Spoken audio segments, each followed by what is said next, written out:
జాగృతి నేత కవితను తాను పల్లెత్తు మాట అనలేదని మాజీ మంత్రి నిరంజన్ రెడ్డి అన్నారు. వనపర్తి జిల్లా కేంద్రంలోని టీఆర్ఎస్ పార్టీ కార్యాలయంలో ఆయన మీడియా సమావేశం నిర్వహించారు. ఈ సందర్భంగా ఆయన మాట్లాడుతూ కాంగ్రెస్ ప్రభుత్వం 2 సంవత్సరాలు పూర్తి చేసుకోబోతోందన్నారు.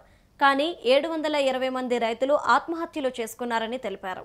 రైతాంగం విషయంలో ప్రభుత్వం పూర్తిగా విఫలమైందన్నారు. కవిత ప్రభుత్వ వైఫల్యాలను ఎత్తుచూపకుండా నాపై దుర్భాషలాడడం ఎంతవరకు సమంజసం కాదన్నారు.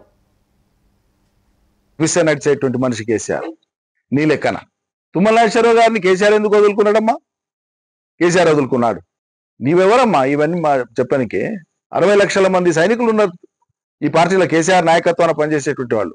దాంట్లో కొందరికే మనకు మంత్రులు, ఎమ్మెల్యేలు, ఎమ్మెల్సీలు అవకాశం వచ్చిండవచ్చు. వాళ్ళందరి తరఫున నువ్వే తీర్పు చెప్తావా? మీ హద్దులు మీరు నిర్ధారించుకోకుండా ఎక్కువగా ఊహించుకొని ఇప్పటిదాకా ఏనాడు ఎవరి గురించి నేను వ్యక్తిగతంగా మాట్లాడలే. నాకు ఇష్టం కూడా ఉండదు.